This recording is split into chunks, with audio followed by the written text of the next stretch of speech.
Showbiz update guys, part 2 sa ganap ng Miss Jen Gutierrez today at ASAP. So present nga siya today sa ASAP guys. Then nakapag-update na din siya sa kanyang Instagram update, nakatag yung ASAP at ASAP today. So guys, sumayaw siya guys TikTok nung nag-opening prad silang lahat sa ASAP kanina. Well actually sa mga nakikita, alam niyo yung ibig kong sabihin, yung yo ganun na kanta. So trend yun sa TikTok, 'di ba? So ayun, sumayaw siya guys. And sabi nga niya, kasi nga naitanong sa kanya nung pinakilala siya bilang Biotin Philippines newest ambassador. So, naitanong sa kanya kung ano yung gagawin pa differently this year. So, sabi niya, sharing more of herself nga. Kasi nga, medyo mahiyain talaga siya in real.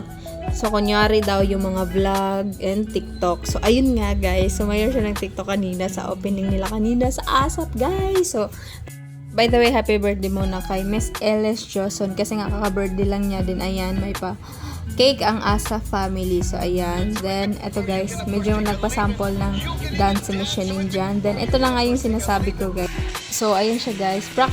Practice makes perfect. Maybe soon makita natin siya may pa dance spread na ng ASAP. O diba, claim natin yan. Then, ito naman. Ayan, Miss Jen Gutierrez with nag-aapoy na damdaming cast with Mr. Darren Espanto. With, yan, Jessie De Vera, Jen Aynesa, Tony Labrusca, Miss Rhea at Heide. Then guys, Jessie De Vera is nakatrabaho na niya si Jessie De Vera. Yung bakit di mo sabihin na nagkaroon siya ng Best Actress and pinakapasadong actress. Bakit di mo sabihin? Wala, share ko lang sa inyo guys. Then, magkasin din ata sila ni Rhea at Heide guys. Correct me if I'm wrong. So, ayun lang siya guys. Konting Miss Jen Gutierrez update part 2 lang po sa ganap niya today sa ASAP. So, ayun lang guys. Hope you guys like, share, comment, and subscribe. Love lots. Ingat kayong lahat. Konting Miss Jen Gutierrez update lang po. So, ayun. Ingat. Love lots.